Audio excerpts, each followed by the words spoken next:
बच्चों, पिछले लेसन में हमने सब्जेक्ट, वर्ब और ऑब्जेक्ट के बारे में जाना था। पिछली क्लास में हमने किस किस बारे में पढ़ा था बच्चों? तो हमने सब्जेक्ट के बारे में पढ़ा था, वर्ब के बारे में पढ़ा था और ऑब्जेक्ट के बारे में पढ़ लिया था।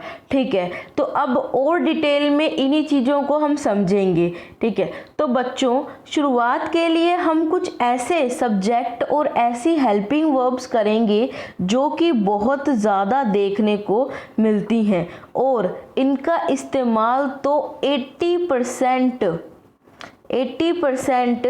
इंग्लिश में सबसे ज़्यादा होता है। तो अब हम इन्हें समझने की कोशिश करते हैं। देखिए ये कॉमन सब्जेक्ट्स और कुछ हेल्पिंग वर्ब्स। तो बच्चों हम चलते हैं हमारे कुछ सब्जेक्ट्स की तरफ और कुछ हेल्पिंग वर्ब्स की तरफ। तो बढ़ते हैं हम हमारी वीडियो की तरफ। अब देखो यहाँ पर हमारे पास कुछ सब्जेक्ट्स दिखाई दे रहे हैं हमें और कुछ यहाँ पर हमारे पास हेल्पिंग वर्ब्स हैं। ठीक है, तो अब मैंने आपको एक बात बोली कि ये कुछ कॉमन सब्जेक्ट्स हैं, बट अगर सच कहूँ ना बच्चों तो यही सारे क्या है, मेन सब्जेक्ट्स हैं। यही सारे जो चीज़ें हैं हमें सब्जेक्ट के रूप में देखने को जो है मिलती है। अब स्टार्ट करते हैं। आई का मतलब क्या है? मैं से है। ठीक है, ही का मतलब क्या हो जाएगा बच्चों? ही का मतलब हो जाएगा वह। ठीक है, लेकिन ही किसके लिए यूज होता है? मेल्स के लिए यूज होता है। ही किसके लिए यूज होता है? मेल्स के लिए यूज होता है। ठीक है, इतना तो आपको पता ही है। और क्या है, तो इसी में एक और चीज आ जाएगी जिसका क्या होता है? उसका। ठीक है, किसकी बात कर रही हूँ? मैं बात कर रही हूँ उसका की। और उसका को हम इंग्लिश में क्या बोल देते हैं? उसका को हम बोल देते हैं हिज। ठीक है, यानी कि अगर मैं बात करूं कि ही को जब हम ऑब्जेक्ट के रूप में यूज़ करते हैं तो हम क्या लिखते हैं? तो ही को हम लिख देते हैं हिज, जब हम ऑब्जेक्ट के रूप में इसको यूज़ करते हैं। ठीक है, और उसके बाद आती है बात शी की। शी का मतलब वह, और ये किसके लिए यूज़ किया जाता है? ये यूज़ किया जाता है फीमेल्स के लिए। ठीक है, और अगर बात कर दी जाए उसकी की, किसकी बात कर दी जाए? उसकी की, तो क्या यूज़ होगा? तो हमारे पास जो यूज़ होगा वो होगा हिज।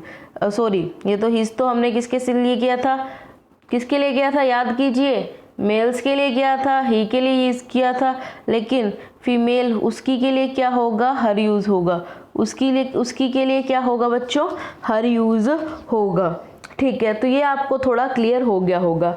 अब हर और हिज के बारे में मैंने यहाँ आपको बस इसलिए बताया कि आपको थोड़ा ज़्यादा क्या हो जाए, क्लियर हो जाए।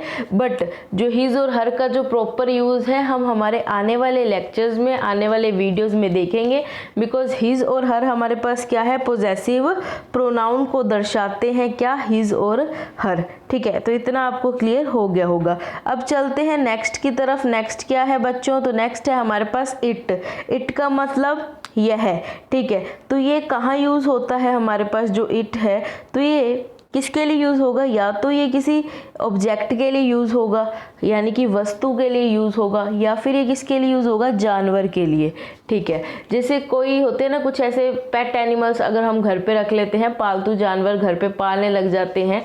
ठीक है, तो हमें पता होता है कि उनका जेंडर क्या है, वो मेल है या फिर फीमेल है, तो हम एनिमल्स के साथ ही शी लगा सकते हैं।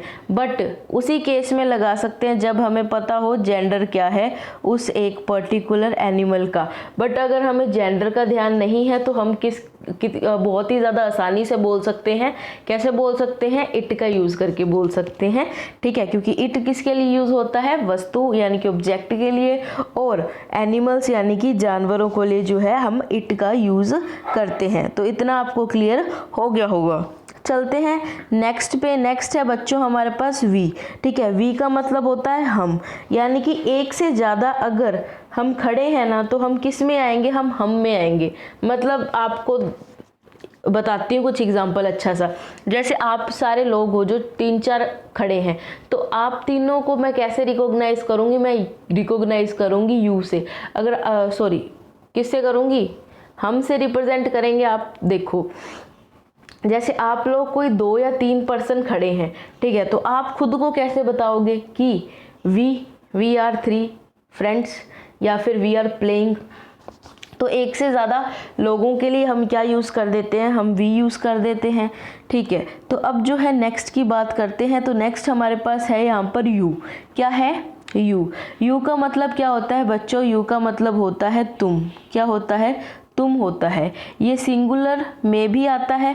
ठीक है, मतलब एक इंसान हो तब भी यू आएगा, और अगर एक से ज़्यादा इंसान हो तब भी क्या आएगा? यू ही आएगा। ठीक है, और तो मैं कुछ लगा नहीं सकती ना, यूज़ तो नहीं लगा सकती, यू ही लगाऊंगी। ठीक है, चाहे एक पर्सन हो, ठीक है, चाहे एक से ज़्यादा हो। तो इतना आपको क्लियर हो गया होगा। फॉर एग्जाम्पल अगर मैं बात कर लूँ कि अगर कोई जैसे मोदी जी हैं, ठीक है, हमारे प्राइम मिनिस्टर श्री मोदी जी, ठीक है, वो अपना भाषण दे रहे हैं तो वो कैसे बोलते हैं? आप सब भाइयों बहनों। ठीक है, वो इस टाइप का जो सेंटेंस है वो यूज़ करते हैं, भाइयों बहनों। ठीक है, तो उसमें वो क्या रिप्रेजेंट करता है? वो हमें रिप्रेजेंट होता है। जो भाइयों बहनों है वो हमें किसको रिप्रेजेंट होता है? हमें। ठीक है, तो यानी कि वो हमारी बात कर रहे होते हैं, यू। उसका मतलब क्या निकलेगा? यू होता है। ठीक है, तो यू हमें पता लग गया, तुमको रिप्रेजेंट करने के लिए यू जो है वो यूज़ होता है। अगला जो है हमारे पास वो है बच्चों दे। ठीक है, तो दे किसके लिए यूज़ होता है? दे यूज़ होता है वे के लिए। किसके लिए यूज़ होता है? वे के लिए। ठीक है, तो जैसे एक से ज़्यादा लोग होते हैं, ठीक है, तो वहाँ पर हम किसका यूज़ कर देते हैं? दे या फिर वे का यूज़ कर देते हैं। अगर एक से ज़्यादा कोई पर्सन नहीं है, एक ही है और वो मेल है, तो हम यूज़ कर देंगे ही का। अगर एक ही पर्सन है बट वो फीमेल है तो हम यूज़ कर देंगे शी का। अगर एक से ज़्यादा पर्सन है तो हम किसका यूज़ कर देंगे? दे का यूज़ कर देंगे, बिना सोचे समझे, क्योंकि हमें पता ही है कि किसका यूज़ होने वाला है? दे का यूज़ होने वाला है। तो ये तो थे हमारे कुछ अच्छे से सब्जेक्ट्स। अब बात करते हैं बच्चों हेल्पिंग वर्ब्स की।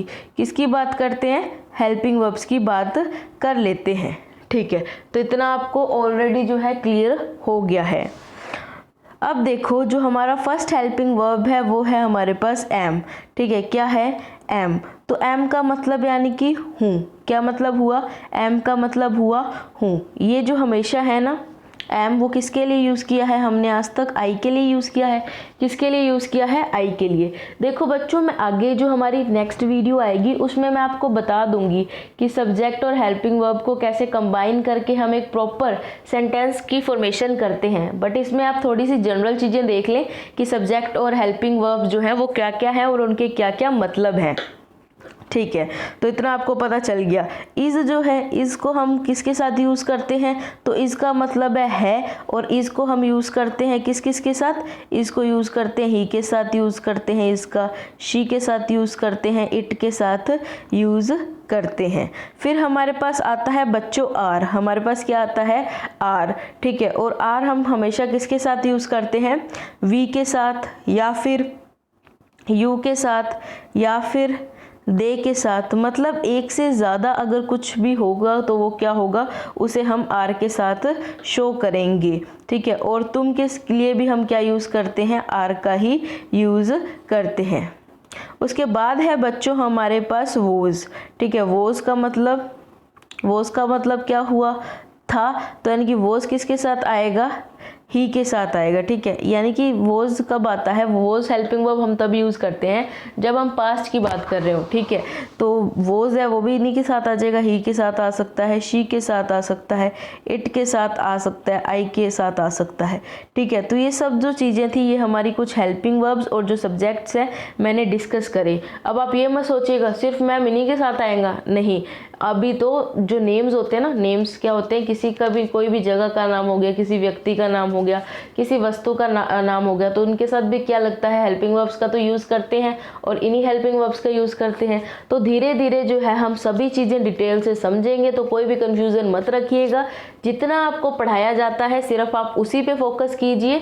मैं आपका ऑल ओवर जो है इंग्लिश का जो सिलेबस है वो करवाऊंगी। ठीक है बच्चों, अब जो आगे जो है हम हेल्पिंग वर्ब जो हमारी रह गई है, जैसे डू रह गया है, वर्ब, डज, डिड, और भी हेल्पिंग वर्ब्स है, वो हम करेंगे हमारी नेक्स्ट वीडियो में डिस्कस। ओके स्टूडेंट्स, अपनी स्टडी कंटिन्यू रखें। Thank you and have a nice day.